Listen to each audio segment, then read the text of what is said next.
saya Amalia Prinurida, NIM 20000050007 dari kelas 2A, Program Studi Pendidikan Guru Sekolah Dasar Fakultas Keguruan dan Ilmu Pendidikan Universitas Ahmad Dahlan. Pada kesempatan ini, saya akan mempresentasikan lembar kerja mahasiswa mengenai listrik statis dan dinamis. Nama mahasiswa Amalia Prinurida, asal perguruan tinggi Universitas Ahmad Dahlan, kelas 2A, NIM 20000050007, tanggal pelaksanaan 13 Juni 2021 sampai dengan 16 Juni 2021. Jam pelaksanaan pukul 7.00 sampai dengan 15.00.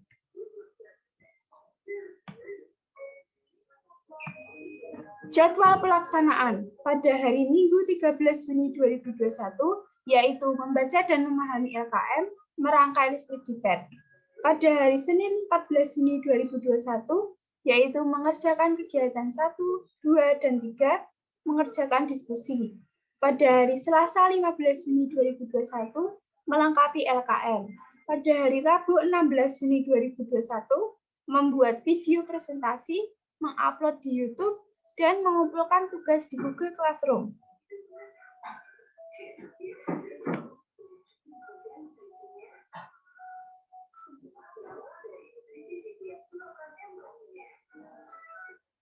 Alat dan bahan. Yang pertama, simulasi PET. Berfungsi untuk melakukan simulasi listrik statis dan dinamis. Berjumlah 1. Yang kedua, kabel. Berfungsi sebagai tempat mengalirnya elektron dan arus listrik. Berjumlah secukupnya. Yang ketiga, baterai. Berfungsi sebagai sumber energi. Berjumlah secukupnya. Yang keempat, lampu. Berfungsi sebagai hambatan. Berjumlah secukupnya.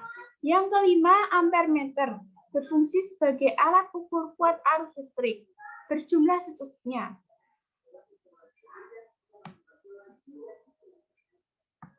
Prosedur kerja. Pada kegiatan pertama, yaitu membuat rangkaian tertutup dan terbuka.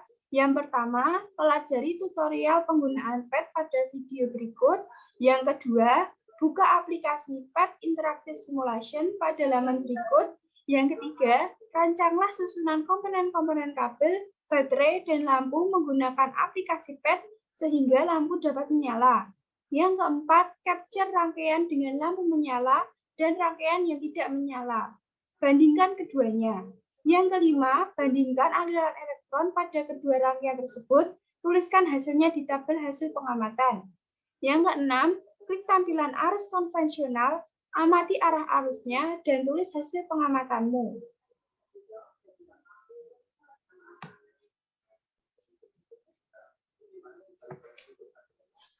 Pada kegiatan kedua, yaitu mengukur kuat arus listrik, pertama, pada kegiatan 1, Anda telah menyusun rangkaian listrik yang dapat menyalakan lampu.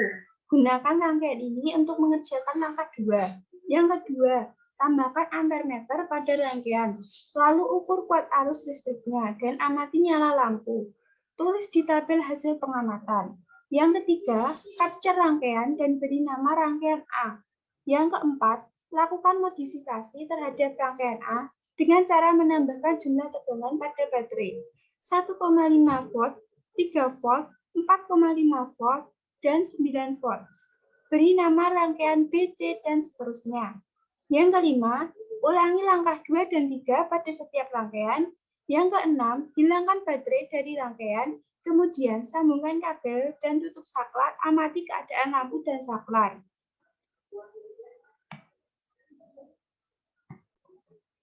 Pada kegiatan 3, yaitu rangkaian seri dan rangkaian paralel, yang pertama, buka aplikasi PET Interactive Simulation pada laman berikut. Kedua, rangkailah alat-alat percobaan yang terdapat dalam virtual laboratory PET seperti pada gambar di bawah ini.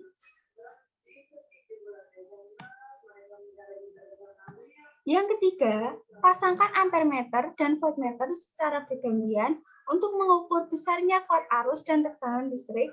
Yang keempat, tuliskan hasil pengukuran pada tabel hasil pengamatan.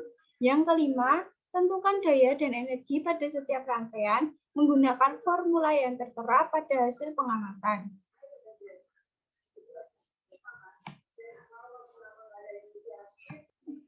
Hasil pengamatan kegiatan pertama, foto layar. Rangkaian lampu yang menyala akan seperti ini. Rangkaian lampu yang tidak menyala akan seperti ini. Yang kedua, arah elektron. Pada rangkaian lampu yang menyala, terdapat aliran elektron yang mengalir antar komponen sehingga lampu bisa menyala. Rangkaian tersebut mengalir dari kutub negatif ke kutub positif. Pada rangkaian lampu yang tidak menyala, terdapat aliran elektron antar komponen sehingga menyebabkan lampu tidak menyala. Arah arus listrik. Pada rangkaian lampu yang menyala, terdapat arus listrik karena saklar tertutup sehingga lampu dapat menyala. Mengalir dari kutub positif dan kutub negatif. Pada rangkaian lampu yang tidak menyala, terdapat arus listrik karena saklar terbuka sehingga lampu tidak menyala.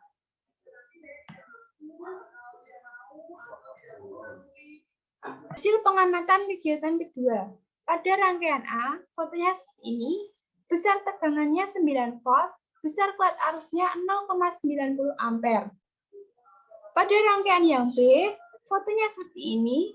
Besar tegangannya ditambah 1,5 volt menjadi 10,5 volt, besar kuat arusnya 1,05 ampere. Selanjutnya, pada rangkaian yang C, fotonya seperti ini. Besar tegangannya ditambah 3 volt menjadi 12 volt. Besar kuat arusnya 1,20 ampere. Lalu pada rangkaian yang D, fotonya seperti ini. Besar tegangannya ditambah 4,5 volt menjadi 13,5 volt. Lalu besar kuat arusnya menjadi 1,35 ampere. Selanjutnya, pada rangkaian E, foto dan capture-nya seperti ini. Besar tegangannya ditambah 9 volt menjadi 18 volt. Besar kuat arusnya menjadi 1,80 ampere. Berikut ini adalah rangkaian ketika tidak ada baterai.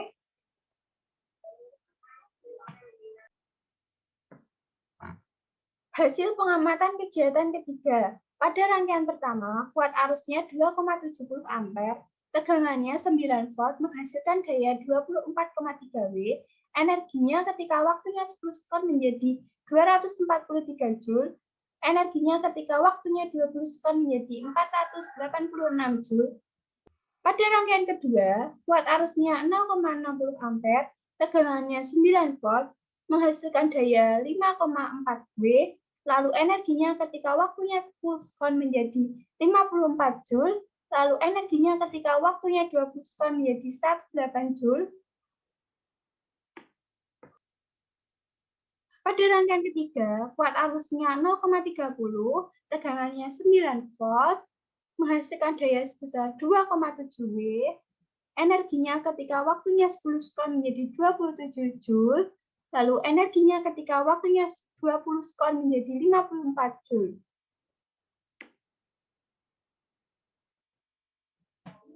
Berikut ini adalah dokumentasi kegiatan 3. Yang ini sebelum ditambah ampere meter dan voltmeter, yang ini sesudah ditambah ampere meter dan voltmeter.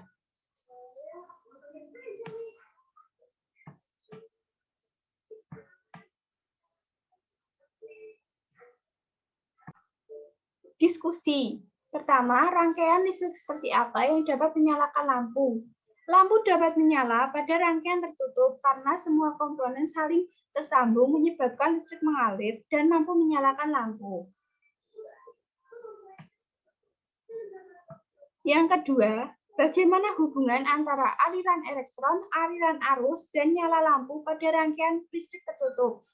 Hubungan antara aliran elektron, aliran arus, dan nyala lampu pada rangkaian listrik tertutup adalah bertolak belakang antara aliran elektron dan arus listrik.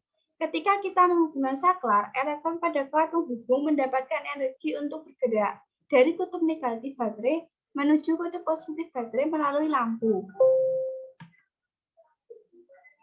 Hubungan dengan nyala lampu adalah semakin cepat aliran elektron dan aliran arus, maka akan semakin terang juga nyala lampu. Yang ketiga, bagaimana perbandingan besarnya kuat arus yang dihasilkan dengan jumlah tegangan yang digunakan? Kuat arus sebanding dengan tegangan, karena semakin besar tegangan, maka semakin besar arus yang mengalir. Sebaliknya, tegangan diperkecil, maka semakin kecil pula arus yang mengalir. Nomor 4. Jika jumlah muatan yang berpindah pada kawat penghantar 0,6 C dan arus mengalir pada kawat penghantar selama 60 detik, berapakah jumlah arus yang mengalir pada kawat? Diketahui, Q sama dengan 0,6 C, T sama dengan 60 skon, ditanyakan jumlah arus atau I. Jawab, I sama dengan Q per T sama dengan 0,6 C dibagi 60 skon sama dengan 0,01 ampere. Jadi jumlah arus yang mengalir pada kawat adalah 0,01 ampere. Berdasarkan hasil pengamatan kegiatan kedua, buatlah grafik hubungan antara besar tegangan dan kuat arus listrik. Berikut adalah grafik tegangan dan kuat arus listrik.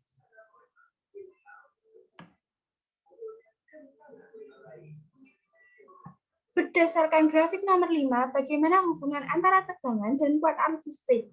Hubungan antara tegangan dan kuat arus adalah sebanding. Apabila kuat arus listrik bertambah, maka nilai tegangan akan bertambah besar.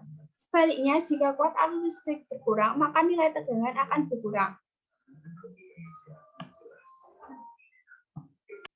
Nomor 7. Hasil pengamatan kegiatan 3. Buatlah grafik hubungan antara kuat arus dan energi listrik. Saya memilih waktunya yang 20 skon. Berikut ini adalah grafiknya.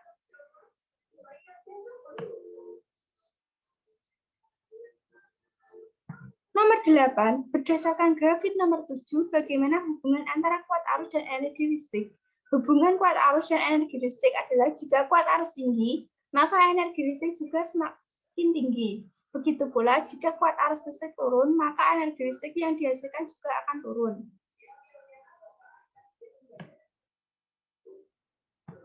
Nomor 9, sebuah heater digunakan untuk memanaskan air memiliki hambatan sebesar 24 dihubungkan dengan sumber tegangan 240 volt. Jika heater menyala selama 30 detik, tentukan besarnya energi yang dikeluarkan oleh heater tersebut. Diketahui S sama dengan 24 ohm, P sama dengan 240 volt, P sama dengan 30 skon.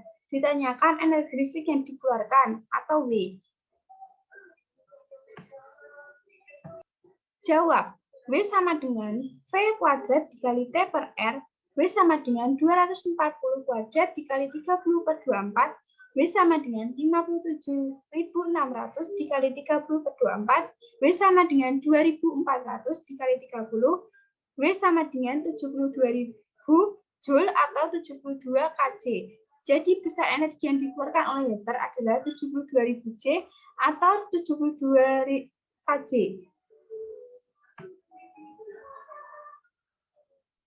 Nomor 10. Pada lampu pijar tertulis 220 volt atau 100 W. Apabila lampu tersebut terus menyala dari jam 18.00 sampai 6.00 WIB, tentukan besarnya biaya listrik yang harus dibayarkan untuk satu lampu pijar tersebut selama bulan Januari 2021. 1 kWh-nya 100.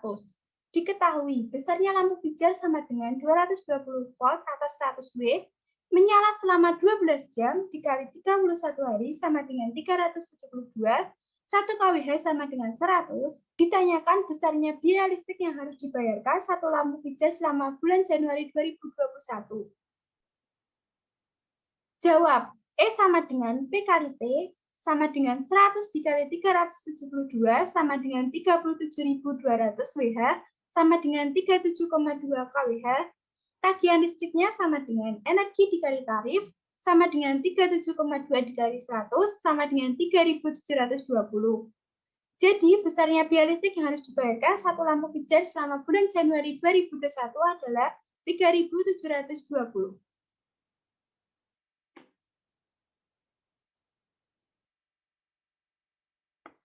Kesimpulan, tegangan adalah beda potensial antara dua titik pada rangkaian listrik. Kuat arus listrik adalah banyaknya muatan yang mengalir pada rangkaian listrik setiap detik, dan energi listrik adalah energi yang tersimpan dan disalurkan dalam rangkaian listrik. Hubungan antara energi listrik, tegangan, dan kuat arus juga berbanding lurus. Artinya, jika tegangan semakin besar, energi akan semakin besar. Jika arus listrik semakin besar, energi listrik juga akan semakin besar. Rangkaian listrik yang dapat menyalakan lampu adalah rangkaian tertutup. Demikian video presentasi yang bisa saya sampaikan. Bila ada kesalahan dan kekurangannya, saya mohon maaf. Wassalamualaikum warahmatullahi wabarakatuh.